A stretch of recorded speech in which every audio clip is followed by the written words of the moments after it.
حضور سید عالم صلی اللہ علیہ وسلم کے صحابہ کرام، حضور کی ازواج پاک، حضور کی اولاد پاک، محبوب کا خاندان مبارکہ، یہ ساری چیزیں بڑی بڑی فضیلتوں والی، یہ ساری شخصیات بڑی عظمتوں والی، بڑی بلندیوں والی، بڑے مرتبوں اور بڑے مقامات والی ہیں۔ صحابہ اور اہل بیت کی جو فضیلت ہے یہ قرآن پاک کا مستقل عنوان ہے۔ اس امت کے اندر اللہ تبارک و تعالیٰ نے وہ لوگ جنہیں پاک باز کہا جائے، طیب و طاہر کہا جائے، جن کی فضیلت اس طرح بیان کی جائے کہ امت کے دلوں میں ان کی عظمت بیٹھ جائے، ان کے لیے دلوں کے اندر بہت زیادہ عقیدت اور احترام کے جذبات پیدا ہو جائیں، یہ وہ لوگ ہیں جو حضور کے قرب خاص میں رہے ہیں۔ اللہ تعالیٰ نے سورہ احزاب کے اندر حضور کی اہل بیت کا ذکر فرمایا، اور یاد رکھ لیں کہ اہل بیت میں نبی پاک علیہ الصلاۃ والسلام کی ازواج بھی شامل ہیں، اور آپ اس آیت کا سیاق و سباق بھی دیکھیں گے تو تذکرہ ہی حضور کی ازواج کا ہو رہا ہے۔ حضور کی ازواج پاک، اولاد پاک، ہاں بالخصوص بعض کی فضیلت حضور نے الگ سے کر کے بیان کی، جیسا کہ مولا علی شیر خدا، سیدہ فاطمہ زہرا رضی اللہ تعالی عنہما، حضرت امام حسن، امام حسین، حضور نے ان کی عظمتوں کو بیان فرمایا۔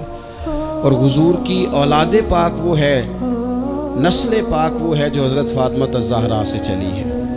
عزیز دوستو، قرآن پاک میں اللہ کریم نے فرمایا انما یرید اللہ لیذھب عنکم الرجس اہل البیت ویطہرکم تطہیرا، فرمایا اے نبی کے گھر والو، اللہ تو یہی چاہتا ہے کہ تم سے ہر ناپاکی دور فرما دے، ویطہرکم تطہیرا، اور تمہیں خوب صاف ستھرا کر دے، خوب۔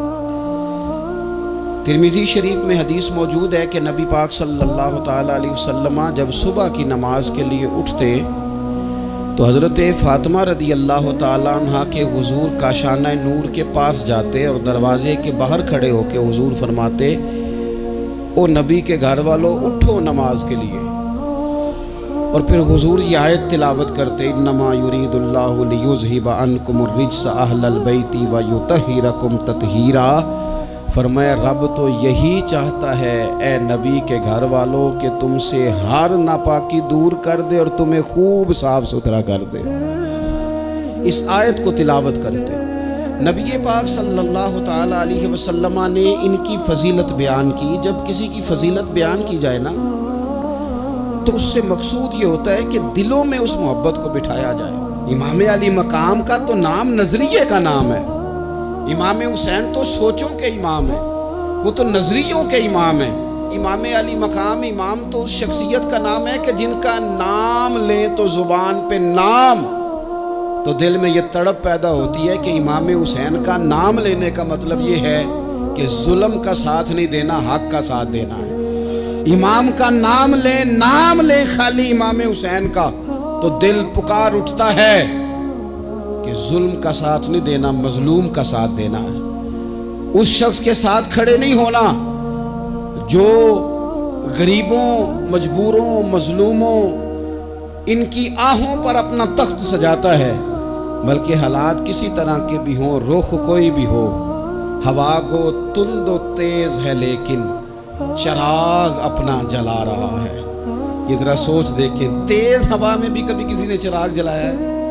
لیکن اقبال کہتے ہیں ہوا کو تند و تیز ہے لیکن دیکھو چراغ اپنا جلا رہا ہے، وہ مرد درویش حق نے جس کو عطا کیے ہیں انداز خسروانہ۔ وہ کہتا ہے مجھے ہوا سے غرض نہیں، میری ڈیوٹی تو چراغ جلانے کی ہے، لہذا میں نے چراغ جلانا ہے۔ تو حضرت امام حسین رضی اللہ تعالیٰ عنہ جو نظریاتی سرحدوں کے محافظ ہیں، اس نظریے کے تحت سب سے پہلی بات تو یہ کہ ان کی عقیدت ہو دل میں۔ حضور نے پتہ کس ترتیب سے اہل بیت کی عقیدت بیان کی؟ کبھی آپ وہ ترتیب سمجھے تو مزہ آ جائے۔ حضور فرمانے لگے رب سے محبت کرو کہ وہ تمہیں نعمتیں دیتا ہے، اور مجھ سے محبت کرو کہ میں اللہ کا محبوب ہوں، اور میری اولاد سے پیار کرو اس لیے کہ وہ میری اولاد ہے۔ آپ کبھی حدیث کی ترتیب دیکھیں نا تو سارے ذائقے ایک ہی حدیث پاک میں انسان کو مکمل ملتے ہیں، رب سے محبت کرو نعمتیں دیتا ہے، مجھ سے پیار کرو میں اس کا رسول بن کے آیا ہوں، اور میرے حسن سے، میرے حسین سے، میری بیٹیوں سے، میری شہزادیوں سے، اولادوں سے پیار کرو اس لیے کہ وہ میری اولاد ہے، اپنے دلوں میں ان کے لیے جذبات ہوں۔ دیکھیں ایک دن حضور سید عالم صلی اللہ علیہ وسلم نے حضرت فاطمہ الزہرا سے فرمایا رات میں تمہارے گھر میں آ کے قیام کروں گا، تو حضرت فاطمہ الزہرا نے کہا یا رسول اللہ یہ تو بڑے نصیب جاگ گئے، رات حضور گھر تشریف لے گئے۔ ہمارے ہاں جو آدمی تھوڑا سا بھی کسی عہدے پہ چلا جاتا ہے وہ بچوں کو ٹائم نہیں دیتا، نہ وہ پسند کرتا ہے، اور ہمارے دیہاتوں میں تو ویسے ہی لوگ سمجھتے تھے کہ یہ توہین ہے، یعنی اپنا بچہ بھی موٹر سائیکل پہ بٹھا کے اگر لے کے گئے نا اسے دکان سے کوئی چیز کھلانے تو لوگ کیا کہیں گے تجھے بچے کھلانے پڑتے ہیں۔ یہ عجیب و غریب ہم نے اپنی زندگی میں ماحول بنایا ہے۔ تو حضور نے فرمایا فاطمہ میں رات آپ کے گھر میں قیام کروں گا۔ سیدہ نے کہا یا رسول اللہ بسم اللہ، یہ تو کمال ہو گئی۔ حضور نے رات وہاں قیام کیا، امام حسن نے دودھ مانگا۔ اچھا حدیث کے راوی مولا علی شیر خدا ہیں، کہتے ہیں میں چپ کر کے سو رہا تھا، میں نے سائیڈ پہ چادر اوڑھی اور میں آرام کر رہا تھا، امام حسن نے دودھ مانگا، سیدہ فاطمہ اٹھنے لگی تو فرمایا نہیں فاطمہ آج میرے ساتھ سوئے ہیں، دودھ بھی میں ہی پلاؤں گا۔ حضور اٹھے، بکری کا دودھ دھویا، پھر اسے برتن میں ڈالا، ابھی حضور امام حسن کو دینے لگے تھے کہ امام حسین نے بھی مانگ لیا، تو حضور نے فرمایا نہیں بھائی پہلے حسن کو ملے گا۔ تو حضرت فاطمہ رضی اللہ تعالیٰ عنہ عرض کرنے لگی یا رسول اللہ لگتا ہے حسن سے زیادہ پیار ہے۔ فرمایا نہیں فاطمہ پیارے دونوں ہی بڑے ہیں، پر مانگا پہلے حسن نے ہے نا، مانگا پہلے حسن میں۔ پھر حضور فرمانے لگے، حضرت علی فرماتے کہتے ہیں حضور فرمانے لگے فاطمہ تو بھی، میں بھی، حسن بھی، حسین بھی، اور یہ جو سو رہا ہے، کہتے میں تو چادر اوڑھی ہوئی تھی نا۔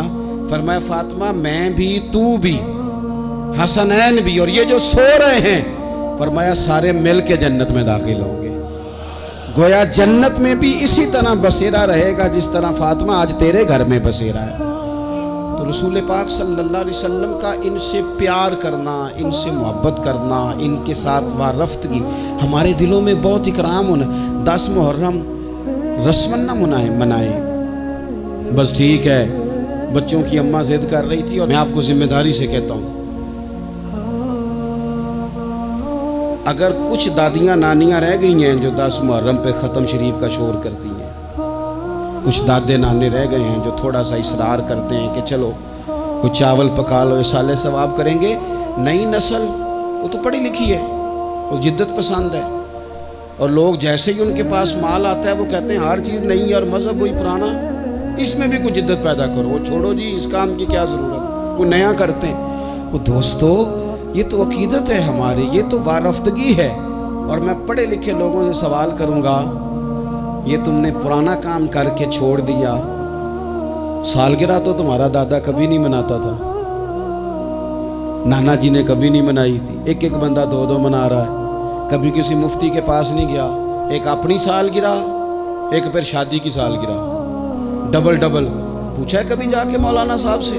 اب تو اللہ معاف کرے اس پر لاکھوں خرچ ہوتا ہے، میرج ہال میں جا کے وہ کام کرتے ہو، کبھی مولوی مفتی پیر نہیں یاد آئے؟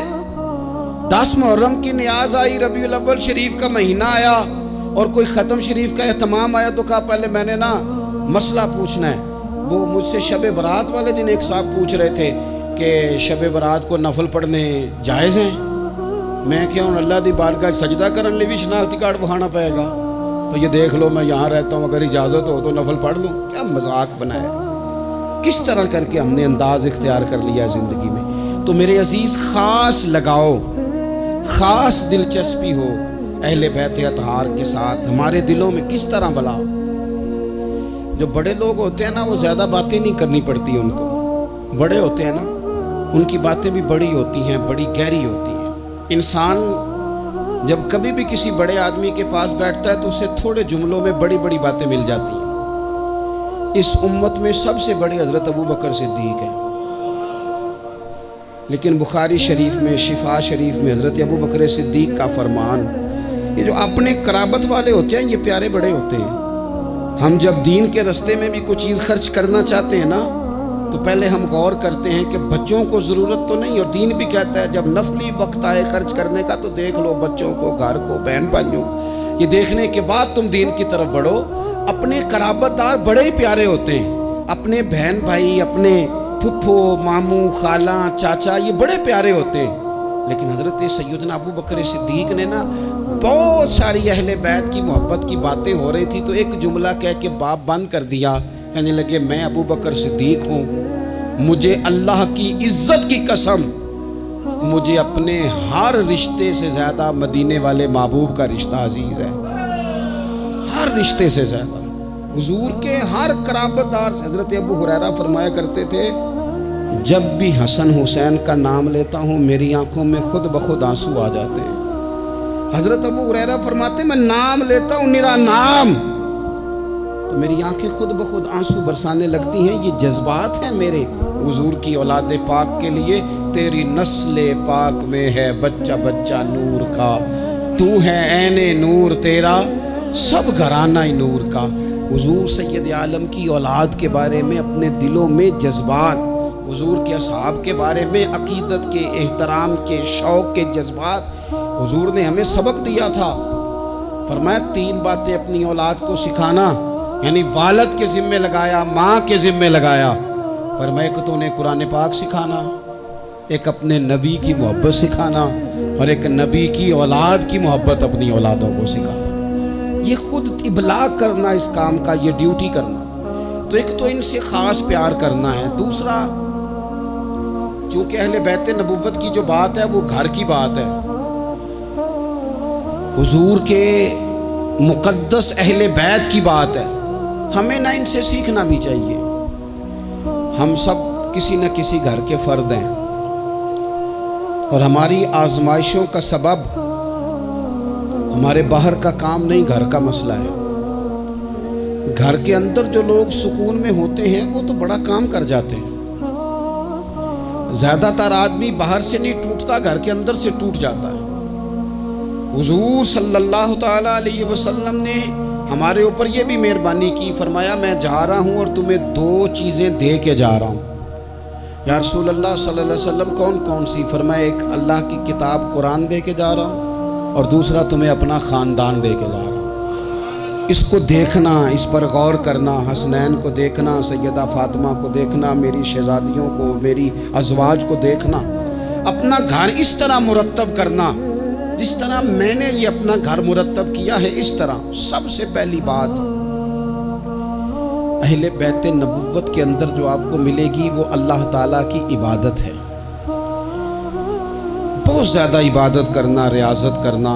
آج کل عبادت سے جی چرانا، میں کچھ دیندار لوگوں کو دیکھتا ہوں کہتے ہیں نسبت بہت تگڑی ہے ہماری، تو جناب لے جائے گی نسبت ہمیں، تم دیکھنا فلانے بزرگ کو فلانے کی خواب آ گئی، فلانے کو فلانے کی بشارت ہو گئی۔ او خدا کے بندو، میں آپ کو اس گھر کی بات بتا رہا ہوں، سیدہ فاطمہ الزہرا جو جنتی نہیں، جنتی عورتوں کی سردار ہیں۔ میں حسنین کریمین کی بات بتا رہا ہوں جو صرف جنتی نہیں، جنتی جوانوں کے سردار ہیں، لیکن وہاں تو ساری رات مصلی بچھا رہتا ہے۔ عبادت آپ کی روح کا تقاضا ہے۔ مہنگے سے مہنگا موبائل خرید کے لے آؤ، بہترین مال خرچ کر کے آپ اس کو لے آؤ، لیکن اگر آپ اس کی بیٹری کو چارج نہیں کرتے بار بار تو وہ آپ کو کام نہیں دیتا۔ آپ نے جناب بڑی مہنگی گاڑی خرید لی، بڑی مہنگی، تو ایک ہی دفعہ خریدنے سے وہ مستقل نہیں چلتی، بلکہ اس میں بار بار پیٹرول ڈلوانا پڑتا ہے۔ کچھ چیزیں ایسی ہوتی ہیں جن کی بار بار حاجت ہوتی ہے، وہ پوری کرنی پڑتی ہے۔ ہماری جو روح ہے نا، اسے بار بار عبادت کی حاجت ہے۔ آج لوگ ڈپریشن اور ٹینشن کے مریض ہو کے جاتے ہیں نفسیات کے ڈاکٹر کے پاس، وہ کہتا ہے مراقبہ کرو، تھوڑی دیر اکیلے بیٹھو، سو جاؤ، یہ والا کام کرو، آنکھیں بند کرو، فلاں کرو، دیر تک میں تمہیں بتاتا ہوں، دیکھنا سکون ہو جائے گا۔ اس سے زیادہ بہتر یہ نہیں جو طریقہ رب رسول نے بتایا ہے کہ ذرا سر سجدے میں رکھو نا تھوڑی دیر، ذرا ہاتھ اٹھا کے وہ باتیں جو مراقبے میں جا کے سوچنی ہیں وہ ساری یوں ہاتھ کر کے، میں نے پہلے بھی کہا تھا پھر کہتا ہوں، میں ایک دفعہ ایک ڈاکٹر صاحب کے پاس بیٹھا تھا، اپنی والدہ کو لے کے گیا تو وہ ایک ڈاکٹر صاحب ایک بزرگ سے کہہ رہے تھے کہ آپ میرے 15-12 سالوں سے پیشنٹ ہیں، میں آپ کو ایک ہی بات کہتا ہوں کہ دل کی باتیں کہہ دیں کسی سے، کہہ دیں کسی سے، آپ دل ہلکا کر لیں، سکون ہو جائے گا۔ تو وہ کہنے لگے ڈاکٹر صاحب نہیں کچھ گلاں کنوں دسیے، پردے ہوندے نے، کچھ نجی اور ذاتی باتیں ہیں کس سے کہیں؟ تو میں نے کہا جی میں ڈاکٹر تو نہیں ہوں لیکن طالب علم ہوں دین کا، اگر آپ اجازت دیں تو کسی کے بیچ میں بولنا تو نہیں چاہیے، تو میں بات کر لوں۔ کہنے لگے کر لیں۔ تو میں نے کہا بابا جی واقعی کچھ باتیں ذاتی اور نجی ہوتی ہیں، کسی سے کہی نہیں جا سکتی، لیکن حل بتایا نا ہمیں اللہ رسول نے، جو کسی سے نہیں نہ کہہ سکتے وہ مصلی بچھاؤ اور اپنے رب سے کہہ دو ساری، وہ رسول کائنات کی بارگاہ میں کہہ دو ساری، ایک دفعہ نکالو، کہو ان سے، کسی سے کہو گے تو وہ اپنی مرضی کا تبصرہ کرے گا، رب رسول سے دکھ کہو گے تو اللہ رسول رحمت والا معاملہ فرمائیں گے، کہہ دیں جو دل میں ہے۔ اہل بیت نبوت کا طریقہ کثرت سے عبادت، ساری رات سیدہ فاطمہ الزہرا رضی اللہ تعالیٰ عنہ نفل پڑھتی تھی، ساری رات گھر کے سارے کام کرنے، ہاتھوں پہ چھالے پڑ جائیں گے۔ آج کسی غریب ترین آدمی کی بیٹی بھی اتنا کام نہیں کرتی کہ چھالے پڑ جائیں، حالانکہ دکھ پھر بھی بڑے زیادہ ہیں، آپ جس سے بھی کہیں گے وہ کہیں گے بیٹی بڑی تکلیف میں ہے، روتی بڑا ہے، لیکن اتنی مشقت کوئی بھی نہیں کرتی، اتنی محنت کے باوجود رات کو عبادت ہے، تقویٰ ہے۔ حضرت عبداللہ ابن زبیر نے حضرت امام حسین کی شہادت کے بعد جب خطاب کیا تو اہل کوفہ کے وہ لوگ جو تلواریں لے کے نکلے تھے، آپ ان سے فرمانے لگے کوفیو تم نے پتہ ہے کس شخص کو قتل کیا ہے؟ میں حسین ابن علی کو جانتا ہوں، میں نے اپنی آنکھوں سے دیکھا ہے۔ یہ ذرا حضرت عبداللہ ابن زبیر کے جملے ہیں، فرمانے لگے میں نے انہیں دیکھا ہے، وہ لمبے لمبے سجدے کرتے تھے، وہ لمبا رکوع کرتے تھے، لمبا قیام کرتے تھے، وہ اکثر نفلی روزے رکھتے تھے، کثرت سے عبادت اہل بیت کا طریقہ ہے۔ کچھ سجدوں کا ذوق بنائیں، کچھ مزاج بنائیں عبادات کا۔ دوسری بات اہل بیت نبوت کے اندر جو بڑی اہم اور بڑی خاص تھی وہ تھی اللہ کی مخلوق کی خدمت۔ ہمارے ہاں کچھ لوگ دعائیں مانگتے ہیں پہلے، یا اللہ مجھے عطا کر، میں بڑا تیرے بندوں پہ نثار کروں گا، میں بڑا قربان کروں گا، میں بڑا دوں گا، لیکن پھر جیسے ہی ان کے پاس مال آتا ہے ان کے خرچے بھی زیادہ ہو جاتے ہیں۔ اللہ نے وسعت دے دی ہے، بڑا مال دیا ہے، گاؤں والے گھر سے شہر والے گھر آ گئے، اب مال تو اور زیادہ ہے، کہاں خرچ کریں؟ تو ٹھیک ہے، امام حسین فرمایا کرتے تھے ایک لمحے کے لیے، یہ سنو میرے امام کا قول، فرمایا کرتے تھے ایک لمحے کے لیے کسی غریب کی مدد کر، اللہ پورا مہینہ نفلی اعتکاف بیٹھنے سے تجھے زیادہ ثواب عطا فرمائے گا۔ امام حسین کے پاس ایک سائل آیا 1 دینار مانگنے، امام حسین فرمانے لگے ٹھہر جا، تھوڑا سا انتظار کر۔ شام ہو گئی، وہ بیٹھا رہا، 5000 اشرفیاں 5 تھیلوں میں بھری ہوئی حضرت سیدنا امام حسین رضی اللہ تعالیٰ عنہ کے پاس لائی گئیں۔ تو حضرت امام حسین رضی اللہ تعالیٰ عنہ نے نا وہ اس نے تو دیکھے نا مانگنے والے کو تو پہلے بندہ تلاش کرتا ہے کہ ٹوٹے پیسے ہیں کہیں، پھر دیتا ہے۔ امام حسین کے پاس 5000 اشرفیاں آئیں 5 تھیلیوں میں، اور بظاہر حالت یہ تھی اس وقت کہ 1 اشرفی بھی نہیں تھی دینے کے لیے۔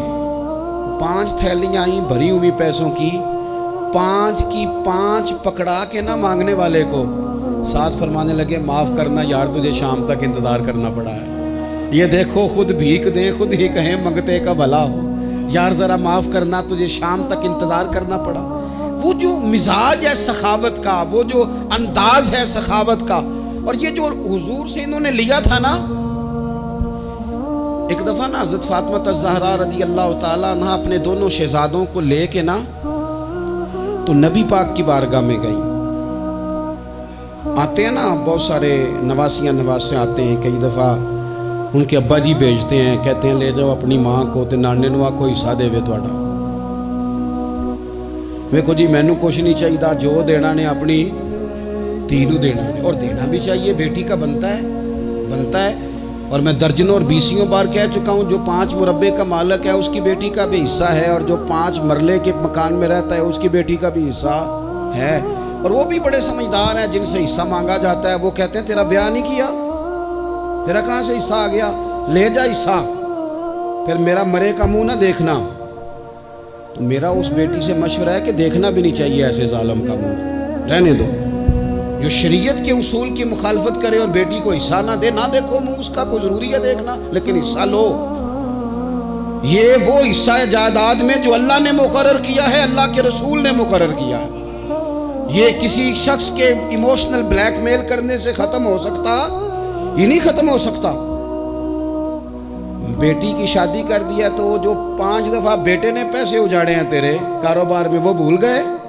کیا کہا تھا میاں صاحب نے؟ کہنے لگے تیاں لئی پردیس وے بابل تے پتراں لئی جاگیراں، چپ چپ رہنا تے دکھ سکھ سہنا، بس دیاں دیاں تقدیراں، ساری جائیداد اس کو دے دے۔ اور میں نے یہ دیکھا ہے کہ بعد میں جو اس طرح کے ظلم کرتے ہیں وہ کئی ظلموں کا شکار ہوتے ہیں، انہیں جواب دینا پڑتا ہے۔ آمدام برسر مطلب حضرت سیدہ فاطمہ رضی اللہ تعالیٰ عنہ اپنے دونوں شہزادوں کا بازو تھاما، امام حسن اور حسین کا، اور حضور کی بارگاہ میں لے گئی، دنیا مانگنے نہیں، دولت کے لیے نہیں، جائیداد کے لیے نہیں، کہا حضور میں شہزادے لائی ہوں، میرے بچوں کو کچھ دیجئے۔ تو حضور فرمانے لگے فاطمہ، حسن کو میں نے اپنی ہیبت اور سرداری دی، اور فرمایا حسین کو میں نے اپنی جرت اور سخاوت دی، دے دی میں نے دونوں چیزیں۔ اللہ تبارک و تعالیٰ نے پھر ان کو حضور کی عطا سے وہ فیاضی دی، سخاوت، عبادت، اور تیسری بات غریب پروری۔ جو آدمی ان پڑھ اور غریب ہوتا ہے نا وہ سمجھدار نہیں ہوتا، اس کے گھر کے برتن صاف نہیں ہوتے،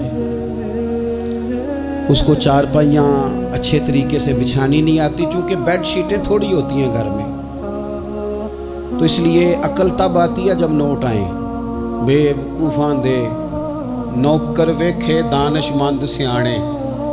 یہ مطلب گاڑی گھر میں آ جائے تو چھوٹے چھوٹے بچوں کو بھی چلانی آ جاتی ہے، جس گھر میں موٹر سائیکل ہو بچوں کو سیکھنی نہیں پڑتی، لیکن اگر شے ہی کوئی نہ ہو، میں کسی شخص سے بیزار نہیں ہو سکتا، کیونکہ ایک ذرہ بھی تو بیکار نہیں ہو سکتا۔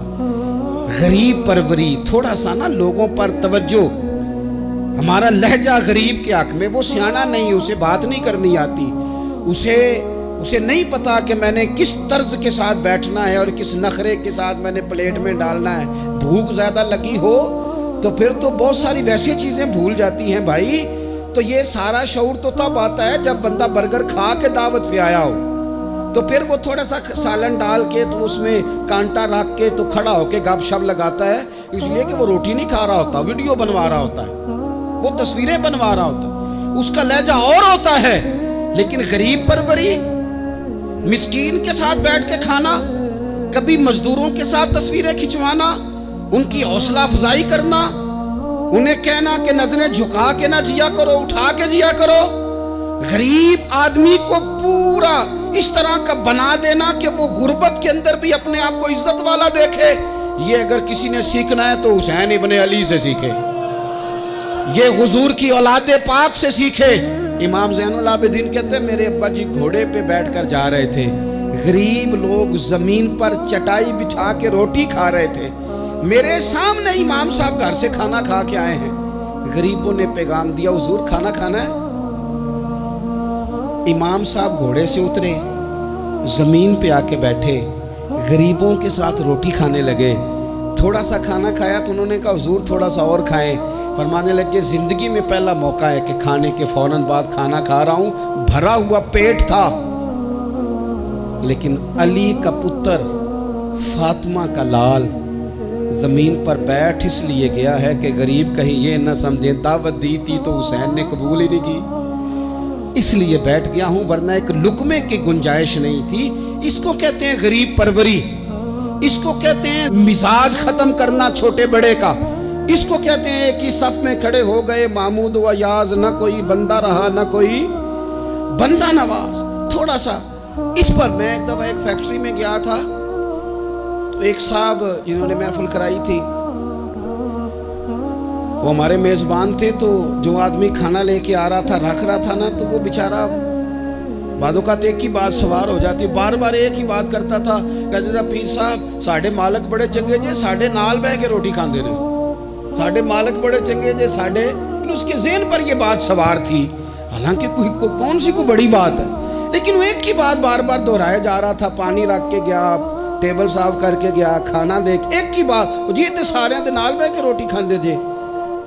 تو میں سوچ رہا تھا کہ یار یہ کس طرح کا بندہ ہے، اس نے کام تو چھوٹا سا کیا ہے لیکن اس بندے کے جذبات ہیں، اب پتہ نہیں اس غریب آدمی کے جذبات کی وجہ سے رب اس کے رزق میں کتنی کو برکت پیدا کر دے گا، کتنا کو فضل ہو جائے گا، یہ جذباتی ہو گیا ہے، شوق کے ساتھ بات کر رہا ہے۔ تو یہ اہل بیت نبوت کا طریقہ ہے۔ پھر اس سے اگلی بات اہل بیت نبوت کے طریقے میں آپ کو ملے گی کہ سادگی، عاجزی، انکساری، بالکل مختصر سے اللہ کی عطا پر بھی بہت زیادہ، حالانکہ ان پر تو بڑی عطائیں تھیں، لیکن مختصر سی خواہشات، کھجور کی چھال کی بنے ہوئے ٹوپی پہن کے حضرت مولا علی شیر خدا رضی اللہ تعالی عنہ نماز پڑھ لیتے تھے، اور اونٹ کے بالوں کی بنی ہوئی چادر اوڑی ہے، اونٹ کے بالوں کی بنی ہوئی، اور سیدہ فاطمہ چکی پیس رہی ہیں، کنز المال میں موجود ہے۔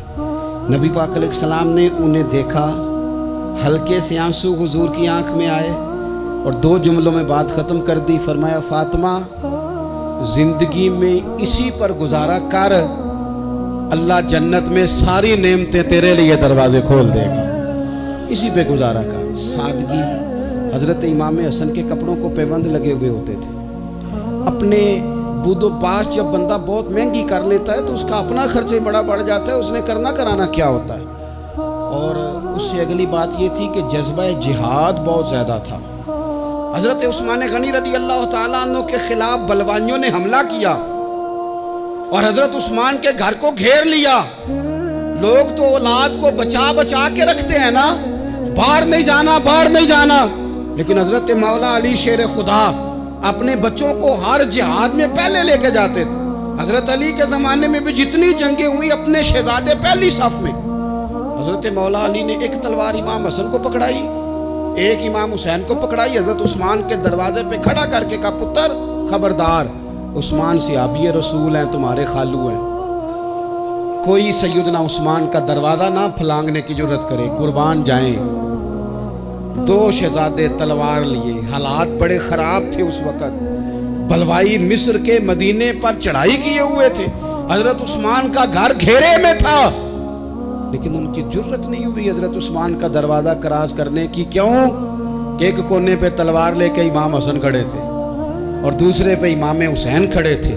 بچوں کو جب اے سی والے کمرے میں پوری طرح بند کر دے نا والد، اور انہیں کہ اچھا برگر کھانا ہے، 4 منگوا لو برگر، فلانی جگہ جانا ہے بیٹا، نہیں ضرور جانا چاہیے، کوئی انجوائمنٹ مس نہیں کرنی، پھر آپ بچوں سے توقع کرتے ہیں وہ محنت کریں گے آگے بڑھیں گے، یہ کیسے ہو سکتا ہے؟ نامی کوئی بغیر مشقت نہیں ہوا، 100 بار جب عقیق کٹا تب جا کر ننگی ہوا۔ مشقت کرنی پڑتی ہے، محنت کرنی پڑتی ہے، جد و جہد کرنی پڑتی، تو جذبہ جہاد بہت زیادہ تھا۔ اور جس چیز کی ہمیں بڑی زیادہ ضرورت ہے، بڑی زیادہ، وہ ہے صبر اور استقامت۔ ان الذین قالوا ربنا اللہ ثم استقاموا فلا خوف علیہم ولا هم یحزنون۔ رب فرماتے ہیں جن لوگوں نے کہا اللہ ہمارا رب ہے، پھر وہ ڈٹ گئے، انہیں نہ کوئی خوف ہوگا نہ وہ غمگین ہوں گے۔ ہمارے پاس سارا کچھ ہے، صبر اور استقامت نہیں۔ ایک پورا دن نہیں بھوکے گزار سکتے ہم لوگ، ایک ذرا سی ٹینشن آتی ہے، ایک ٹینشن تو لوگوں کو میں نے دیکھا ہے کہ زندگی کی ساری خوشیاں داؤ پہ لگا دیتے ہیں۔ ہمیں بالکل صبر کرنا نہیں آتا۔ 100 سے زیادہ مرتبہ کم و بیش قرآن پاک نے صبر کا حکم دیا ہے، بار بار کہا صبر کرو صبر کرو صبر کرو، ہے ہی نہیں، مزاج ہی نہیں، تڑپتے لڑتے، ناراض ہوتے، بگڑتے، پریشان ہوتے، جلد باز لوگ، ایک عجیب سی معاشرے کے اندر کھینچا تانی ہے، چونکہ حوصلہ نہیں، صبر نہیں، استقامت نہیں۔ ایک بندہ آج ایک فیصلہ کرتا ہے، سویرے وہ فیصلہ بدل دیتا ہے، کل وہ کسی کے بارے میں کچھ اور کہہ رہا تھا، آج کچھ اور کہہ رہا ہے۔ ہمارے مزاجوں میں استقامت نہیں، ٹھہراؤ نہیں، ہمیں ٹھہرنا نہیں آتا۔ حالانکہ نبی پاک علیہ السلام نے فرمایا ہے اللہ کو وہ کام زیادہ پسند ہے جو تھوڑا کیا جائے پر روز کیا جائے۔ پتھر پہ پانی پڑے متصل تو بے شبہ گھس جائے پتھر کی سل۔ پتھر میں کبھی کوئی چیز سوراخ نہیں کر سکتی، اور پانی تو سوراخ کر ہی نہیں سکتا۔ نوجوانوں، پانی پتھر میں سوراخ، لیکن اگر پانی ہو مستقل مزاج اور ایک ایک قطرہ گرتا ہی رہے، گرتا ہی رہے، گرتا ہی رہے، گرتا ہی رہے، تو دیکھ لینا تم نے فرش لگوایا ہوتا ہے، سیمنٹ اور بجری ڈالی ہوتی ہے، پر اگر مستقل گرے تو پتھروں میں بھی پانی سوراخ کاری دیتا ہے۔ شرط یہ ہے کہ مستقل مزاجی ہو۔ بہت سارے لوگ آگے کہتے ہیں جی میں جو کام بھی شروع کرتا ہوں نا میرا پورا نہیں ہوتا، ختم ہو جاتا ہے۔ تو میں کہتا ہوں یہی تو مسئلہ ہے، آپ جو کام بھی نہ شروع کریں، آپ ایک ہی کام شروع کریں، جو نہ شروع کریں۔ جب ہر ہفتے آپ نے نیا کام کرنا ہے تو پھر تو گئے آپ کام سے، ایک کریں، آپ اسی کو صحیح کر کے کریں۔ استقامت فی الدین، صبر۔ حالات میرے اور آپ کے ٹھیک کرنے سے کبھی ٹھیک نہیں ہوتے۔ ایک دفعہ بہت زیادہ آزمائش تھی، ایک دوست پر، وہ بڑے پریشان تھے، تو ہمارے بزرگوں کے پاس بیٹھے تھے، تو بڑی وہ بے چینی کا مظاہرہ کر رہے تھے کہ حضور کیا کروں، کدھر جاؤں، فلاں مسئلہ ہو گیا۔ تو بزرگوں نے بڑی عجیب، بڑی خوبصورت، بڑی انوکھی بات کی۔ کہنے لگے پتر، جلد بازی کرنے سے روزہ جلدی نہیں کھلتا، روزہ مغرب کے ٹائم جا کے کھلنا ہے۔ اگر جلد بازی کرو گے بھی تو اس نے کھلنا مغرب کے ٹائم ہی ہے۔ فرمانے لگے حالات خراب ہو گئے ہیں، بہت بے صبری کرنے سے، بہت رونے سے، بہت لوگوں کو بتانے سے، بہت واہ ویلا کرنے سے یہ ٹھیک نہیں ہوگی، الٹا لوگ تمہارا تماشا دیکھیں گے۔ بہتر یہ ہے کہ تم صبر کرو، انتظار کرو، استقامت کے ساتھ ڈٹ جاؤ۔ شرط کیا ہے زندگی میں؟ صرف شرط ایک ہے کہ آپ اپنے ضمیر سے پوچھ لیں کہ آپ سچے ہیں کہ جھوٹے ہیں۔ اگر آپ سچے ہیں تو پھر ذرا صبر کریں، انتظار کریں، حالات ٹھیک ہو ہی جائیں گے۔ 3 دن 3 راتیں، ذمہ داری سے کہہ رہا ہوں، 1 دن اور 1 رات ہمارے گھر روٹی نہ پکے تو پورے گاؤں میں رو رو کے کوئی حال نہیں ہوتا، پورے شہر میں شور مچ جاتا ہے کہ آج جناب سبزی کو پیسے نہیں، حد ہو گئی، اوہو اتنی غربت، اتنی آزمائش۔ 3 دن اور 3 راتیں کربلا کے میدان میں امام حسین کے خیمے میں نہ روٹی تھی نہ پانی تھا، نہ روٹی نہ پانی، لیکن قرآن پاک کی تلاوت 1 منٹ کے لیے بھی بند نہیں ہوئی، نماز قضا نہیں ہوئی۔ کسی طور بھی ان لوگوں نے کسی بے صبری کا مظاہرہ نہیں کیا۔ ان سے صبر سیکھیں، استقامت سیکھیں، تھوڑا سا رکیں، تھوڑا سا انتظار کریں۔ بہت جلدی ہے، بہت جلدی ہے، بہت جناب ہمیں فٹافٹ فلانا کام چاہیے۔ امام حسین نے پورا کنبہ شہید کرا دیا تھا، لیکن یزید 4 سال حکومت پھر بھی کر گیا تھا۔ ارد گرد کے حالات فوری طور پہ تبدیل نہیں ہوئے، لیکن پوری دنیا گھوم کے دیکھ لو، تمہیں کوئی یہ نہیں کہتا ہوا نظر آئے گا کہ میں یزید کی اولاد میں سے ہوں، حالانکہ وہ تو 4 سال حکومت کر گیا تھا۔ حالات، وقت تقاضا رکھتا ہے کہ وہ اپنے ٹائم پہ جا کے چیزیں بدل جایا کرتی ہیں۔ وہ ایک شخص سے کسی نے کہا تھا کہ جناب آپ اتنا زیادہ بات کرتے ہیں، تربیت کی کوشش کرتے ہیں، لوگ اثر تو کرتے نہیں۔ تو انہوں نے بڑی انوکھی بات کی، کہنے لگے میرے بعد مجھے چاہے گا زمانہ سارا اور میرے بعد تحقیق کرے گی دنیا، کب میرے بعد مجھ پر ریسرچ ہوگی، دیکھنا میری ایک ایک بات پر کتابیں لکھی جائیں گی، کیونکہ ہمارے بعد اندھیرا ہی رہے گا محفل میں، بڑے چراغ جلاؤ گے روشنی کے لیے۔ تو ضروری نہیں کہ سویرے، تھوڑا سا زندگی میں حوصلہ، تھوڑا سا صبر، تھوڑی سی استقامت، لیکن شرط یہ ہے کہ آپ سچے ہوں اور مسلسل سفر کر رہے ہوں۔ آپ روک نہ جائیں، بیٹھ نہ جائیں، سپیڈ بریکر دیکھ کے ٹھہر نہ جائیں، مسلسل چلتے رہیں، کوشش کرتے رہیں، انتظار کرتے رہیں۔ ایک وقت آئے گا کہ حالات اور رخ اختیار کر جائیں گے۔ آخر میں پھر ایک بات کرتا ہوں، کوئی سازش نہ کرے، آپ کسی سازش پر توجہ نہ دیں۔ یہ صحابہ اور اہل بیت، یہ ایمان ہے۔ ایمان دل میں جاگزی کیا جاتا ہے، ایمان پر بحث نہیں کی جاتی، یہ ایمان ہے۔ ان کی محبتیں، کچھ لوگوں کی باتیں یاد رہ جاتی ہیں۔ ایک بزرگ نے مجھے بات سنائی، مجھے یاد رہ گئی، پیر سید فیض الحسن شاہ صاحب آلو مہار شریف والے۔ پیر صاحب عالم بھی بڑے تھے، درویش بھی بڑے تھے، خطیب بھی بڑے تھے۔ تو وہ ایک دن صحابہ اور اہل بیت کا پیار بیان کر رہے تھے، سید تھے، تو مرید ہیں وہ سلسلہ نقشبندیہ سے، چورا شریف کے ساتھ ان کا نسبت کا رشتہ ہے، تو نقشبندی اپنا سلسلہ طریقت حضرت صدیق اکبر رضی اللہ تعالیٰ عنہ سے بیان کرتے ہیں۔ تو شاہ صاحب بڑی تقریر کر کے صحابہ اور اہل بیت کی آپس کی بڑی محبت بیان کر کے، رحماء بینہم پر بڑی تقریر کر کے، کیونکہ ان کو بات کرنی آتی تھی تو جوش جذبات میں تڑپ گئے، کہنے لگے سنو بھائی، یہ تو دلائل تھے، اب میں اپنی بات کرتا ہوں۔ کہنے لگے میں سید ہوں، میں پیر ہوں، میرا باپ سید، دادا سید، نانا سید۔